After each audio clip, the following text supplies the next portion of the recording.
Finally Anshu का आज एक वीडियो आता है। अंशु वही जो राजमाता की मतलब कि जो अप्सरा माता हैं उनकी जो गोद ली हुई बेटी, उसका वीडियो आता है। उसके जो टाइटल है मुझे अब रोना नहीं आता। उसके बाद है कि क्या एनिवर्सरी में मैं बुला लूं मायके वाले को। उसके बाद है अब समय आ चुका है मायके वाले से रिश्ता जोड़ने का। अब यहाँ पे मायके वाले को बुलाना चाहिए, कुछ समझ में नहीं आ रहा है क्या करूं। ये जो है अंशु का टाइटल और थंबनेल है। अब यहाँ पे मैं बात करना चाहूंगी कि अंशु का जो वीडियो आता है, अंशु को फाइनली अब ऐसा लगने लगा है कि मुझे अब समय आ चुका है अपने मायके वाले से रिश्ता जोड़ने का। लेकिन वो कौन से मायके वाले से रिश्ता जोड़ने का भी समय अब आ चुका है, ये अंशु क्लियर नहीं की। मतलब अपने टाइटल और थंबनेल में ये सस्पेंस बना के रखी ताकि लोग को लगे कि भाई अंशु कहीं फिर से मतलब राज परिवार से अपना जो रिश्ता है वो जोड़ने की बात कर रही है। लेकिन जब मैं वीडियो को ओपन की और वीडियो मैंने देखना स्टार्ट किया तो वहाँ पे मुझे पता चला कि अंशु जो है अपने उसका जो उसके पापा जो थे मतलब रियल वाले, उनके जो मतलब अंशु अपने चाचा चाची से मतलब जो उसके गाँव वाले चाचा चाची हैं उनसे रिश्ता रखने की बात कर रही है। तो अंशु यहाँ पे उसको गिल्ट महसूस हो रहा है कि भाई हम उनको बुलाएं नहीं बुलाएं। मुझे ऐसा लग रहा है कि मैंने शादी में नहीं बुलाया तो अभी बुलाना चाहिए नहीं बुलाना चाहिए। वैसे मतलब अब मुझे लग रहा है कि भाई अब बुलाना चाहिए। अब आप लोग बताइए कि हम क्या करें। अंशु आज बार बार ये चीज़ कह रही थी कि भाई मुझे कोई नेगेटिव कमेंट्स नहीं कीजिएगा, हम किसी के बारे में नेगेटिव नहीं बोले हैं, हम जो बोले हैं मतलब अच्छा बोले हैं, तो आप लोग प्लीज़ हमें नेगेटिव कमेंट्स मत कीजिएगा। जहाँ तक कि भाई अंशु का ये भी कहना है कि आप लोग ये मत बोलिएगा, हमने सबको पहले ही कार्ड भिजवा दिया। जिसको जिसको आप लोग बोलेंगे कि भाई उसको कार्ड भिजवाओ उसको कार्ड भिजवाओ, हम पहले ही सबको कार्ड भिजवा दिए। तो अब इसको बुला लो उसको बुला लो वाले बात से तो आप लोग को समझ में आ गया होगा कि अंशु फिर किसको कार्ड भेजने की बात बोली, यानी कि राज परिवार को। मतलब अंशु का कहना है कि राज परिवार को भी हमने कार्ड भेज दिया, हमें कोई ट्रोल ना करे, हमें कोई नेगेटिव कमेंट्स नहीं करे, क्योंकि हम चाहते हैं कि हमारा जो एनिवर्सरी है बहुत अच्छे से हो। बहुत अच्छी बात है कि भाई आपका एनिवर्सरी जो है बहुत अच्छे से हो, क्योंकि हर इंसान चाहता है कि हमारी खुशी जो है उसमें कोई तरह की परेशानी नहीं आए। लेकिन यहाँ पे कुछ सवाल हैं, कुछ जो सवाल मेरे हैं वो कुछ तो अंशु अपने खुद ब्लॉग में मतलब क्लियर की हैं, लेकिन कुछ हमारे सवाल हैं। तो चलिए आज अंशु की बातों पे ही बात करते हैं। तो चलिए नमस्कार, कैसे हैं आप लोग? उम्मीद कर रही हूँ बहुत अच्छे होंगे, स्वस्थ होंगे, मस्त होंगे और अपने काम में व्यस्त होंगे। मैं प्रिया शर्मा और मैं अपने इस नए वीडियो में आप लोग का स्वागत करती हूँ। आशा करती हूँ जो लोग हमारे चैनल पर नए जुड़ेंगे हमारे चैनल को सब्सक्राइब करके जाएंगे, लाइक करेंगे, कमेंट करेंगे, मुझे बहुत सारा प्यार देंगे ताकि मैं इसी कॉन्फिडेंस के साथ वीडियो बनाऊँ। आज मैं बात करने आई हूँ कि अंशु आई थी भाई सबसे सलाह मांगने आई थी कि बताइए, अब आप ही लोग बताइए कि हमको क्या करना चाहिए, हमको अपने मायके वाले को बुलाना चाहिए या नहीं बुलाना चाहिए।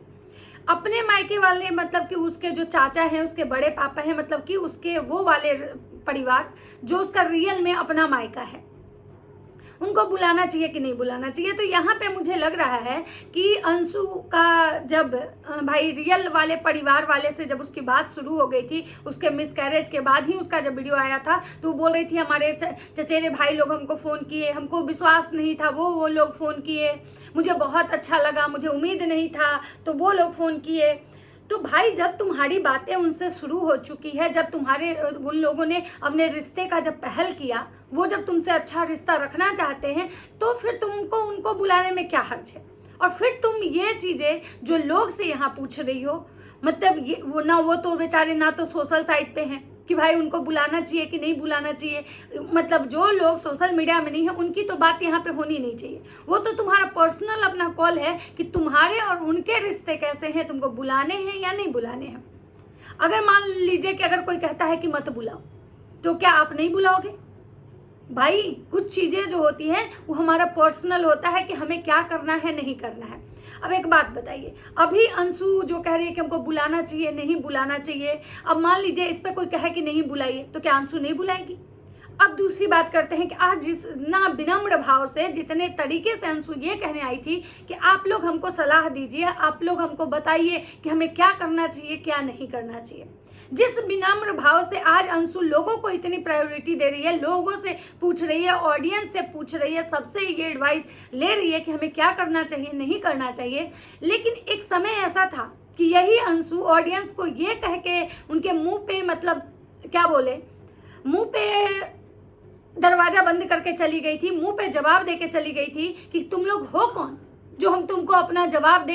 कौन हो तुम लोग? तुम लोग प्रधानमंत्री हो, तुम लोग प्रधानमंत्री हो कहीं के, जो तुमको हम सबूत दिखाएं, तुमको हम जवाब दे? तुम लोग होते कौन हो हमसे जवाब मांगने वाले?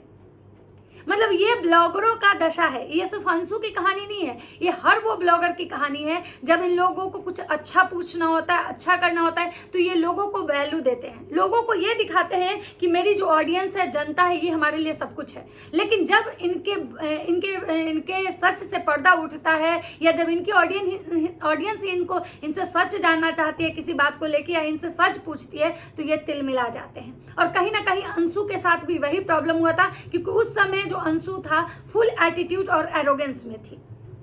आज भी ऐसा नहीं है कि भाई मतलब जो भी हो, छोड़िए इस बात को यहाँ छोड़ते हैं। तो अंशु आज पूछने आई थी, अब बताइए, एक बात बताइए कि उस दिन अंशु जिसको कह रही थी कि तुम लोग हो कौन तुम लोग प्रधानमंत्री हो, ये बात अंशु के पति और अंशु की सासू माँ, तीनों लोग ये बात बोले थे कि मतलब ये ऑडियंस कौन है? प्रधानमंत्री है। तो फिर आज अंशु उसी प्रधानमंत्री से, उसी लोग से फिर एडवाइस लेने आई।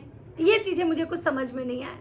अब बात करते हैं कि अंशु को आज याद आ रहा है कि भाई हमने बहुत बड़ी गलती की, हमसे गलती हुआ, हमको अपने परिवार को नहीं छोड़ना चाहिए था, लेकिन हम छोड़ दिए। लेकिन हाँ, हमें लग रहा है कि हमको बुलाना चाहिए, क्योंकि हमारे मतलब अपना परिवार होता है। तो भाई सही बात है कि तो परिवार अपना परिवार होता है, ये बात बिल्कुल सही है कि परिवार अपना परिवार होता है। और तुम शायद छोड़ के बहुत बड़ा गलती की। और कहीं ना कहीं आज जब तुम चारों तरफ से, जब तुम्हारे पास कोई रिश्ता नहीं बचा है, कोई भी तुम्हारा मायके वाला ऐसा नहीं बचा है, तो आज तुमको उस परिवार की जरूरत महसूस हो रही है। आज तुमको लग रहा है कि भाई हमको परिवार चाहिए, हमको ऐसे लोग चाहिए अपने जीवन में, हमारे मायके वाले भी चाहिए हमारे जीवन में।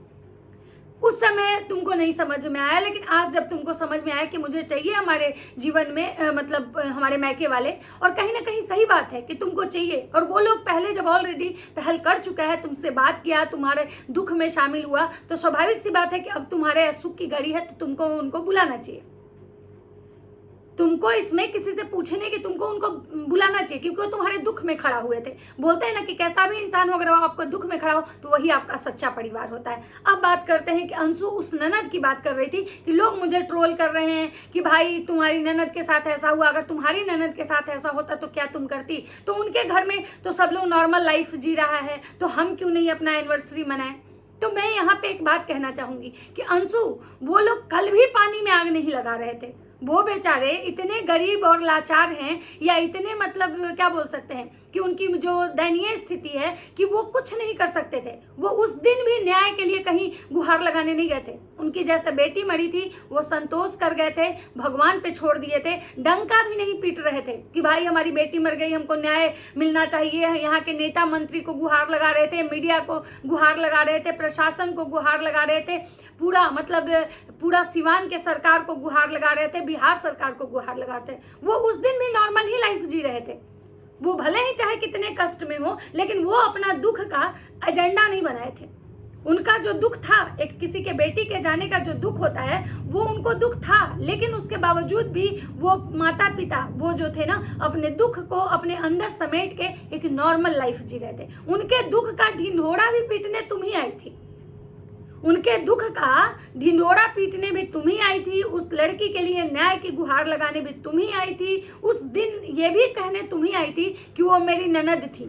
और अगर उनके पापा कुछ नहीं भी कर पाएंगे, तो जो शिवानी है उसके बाकी भाइयों के पास पैसा है, वो चुप नहीं बैठेंगे।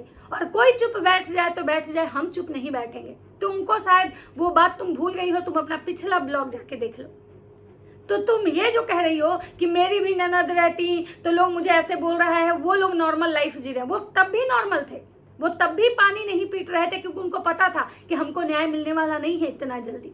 उनको पता था कि हम इतने सक्षम नहीं हैं, हम नहीं लड़ सकते हैं उन लोगों से। जो इंसान की औकात एक मतलब बुलेट देने की नहीं थी बेटी की, वो इंसान क्या कोर्ट कचहरी करता, किससे न्याय मांगता, कहाँ जाता अपनी बेटी के लिए न्याय मांगने, कहाँ जाता, उसको कितने मीडिया वाले पहचान रहे थे, कितना उसके केस के लिए कौन खड़ा था। तो कहीं ना कहीं इस बात का ढिंढोरा भी तुम ही पीटने आई थी, और शायद यही कारण है कि लोग तुमको इस बात के लिए ट्रोल कर रहे हैं कि कहाँ गया तुम्हारा। उस दिन तो तुम कह रही थी कि मेरी अपनी मतलब घर की ही ननद है, मेरे परिवार की है, और आज तुम कह रही हो कि मतलब वो बहुत मतलब एकदम से घर की नहीं है, बगल की हैं, या फिर मेरा उनसे कोई उतना खास रिश्ता नहीं है, हम एक ही बार मिले हैं। उस दिन तो तुम ऐसे बात कर रही थी कि भाई जितना तुम्हारे क्लोज किए।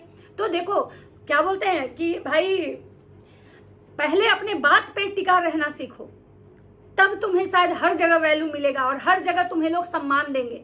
जब अपने ही बात से तुम पलटते जाओगी तो तुम्हारा जो वैल्यू है ना वो धीरे धीरे खत्म हो जाएगा, क्योंकि इंसान का वैल्यू ना उसके बातों से मिलता है। तुमको हो सकता है मेरी बातें बहुत बुरी लगे, लेकिन कहीं ना कहीं इस बात पे तुम गौर करना।